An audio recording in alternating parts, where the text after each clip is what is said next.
I think about this a lot, whether there'll be a time soon where we would want to stay in video game worlds, whether it's virtual reality or just playing video games. I mean, I think that time like came in like the 90s, and it's been that time. Well, it's not just games. I mean, it's accelerated. I just recently saw that WoW and Fortnite were played 140 billion hours, and those are just video games. Yeah. And that's like increasing very, very quickly, especially with the people coming up now, and being born now, and becoming Yeah. teenagers, and so on. Let's have a thought experiment where it's just you and a video game character inside a room, where you remove the simulation, the need to simulate sort of a lot of objects. If it's just you and that character, how far do you need to simulate in terms of zooming in for it to be very real to you, as real as reality? So, like, first of all, you kind of mentioned zooming in, which is fascinating because we have these tools of science that allow us to zoom in, quote unquote, in all kinds of ways in the world around us. But our cognitive abilities, like our perception system as humans, is very limited in terms of zooming in. So we might be very easily fooled. Some of the video games, like on the PS4, like look pretty real to me. Right. I think you would really have to interrogate. I mean, I think even with what we have today, like I don't know, Ace Combat 7 is a great example, right? Like, I mean, the way that the clouds are rendered, it looks just like when you're flying, on a real airplane, the kind of transparency. I think that our perception is limited enough already to not be able to tell some of the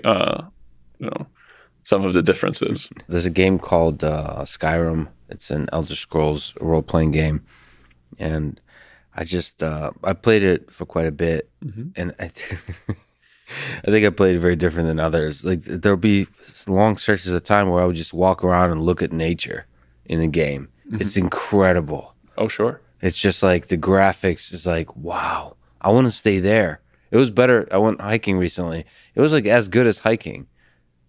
So look, I know what you mean. Not to go on a huge video game, tangent, but like the third like Witcher game was astonishingly beautiful, right? Especially like playing on a good hardware machine. It's like this is pretty legit.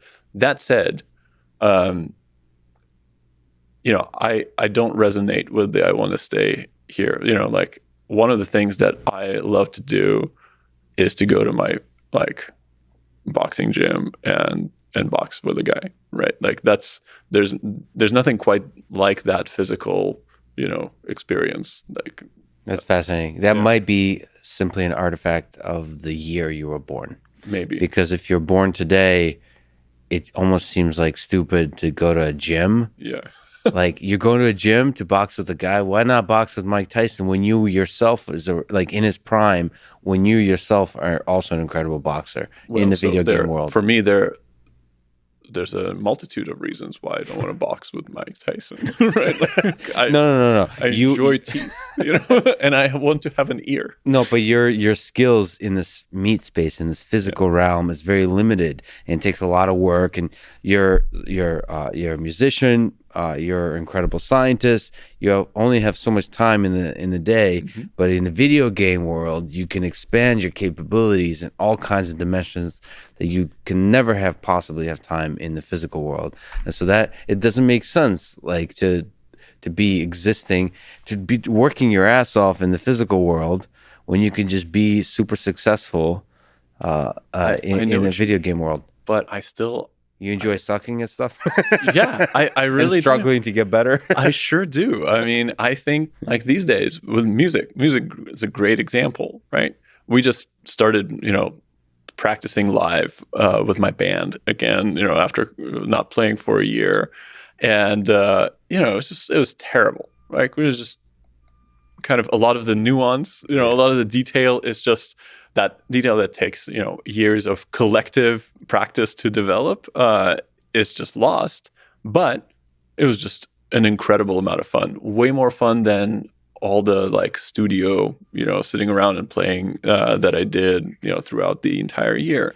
So I think there's something intangible, or maybe tangible, about being in person. I sure hope you're wrong, and that that's not something that will get lost, because I think there's like such a large part of the human condition is to hang out. If we were doing this interview on Zoom, Yeah. right? I mean, I'd already be bored out of my mind. Exactly. I mean, there's something to that. I'm almost playing devil's advocate, but at the same time, I'm sure people talk about the same way at the beginning of the 20th century about horses, where they are much more efficient. They're much easier to maintain than cars. It doesn't make sense to have, all the ways that cars break down, and there's not enough infrastructure in terms of roads for cars. It doesn't make any sense. Like horses, Totally, and like yeah. nature, you could do the nature, like where, you should be living more natural life. Those are real. You don't want machines in your life that are going to pollute your mind and the minds of young people. But then eventually just cars took over. So in that same way, it just seems Going back to horses. After I'm just, well, you can play what is it, Red Dead Red Dead Redemption. Yeah. Redemption, and you can ride horses in the video game world.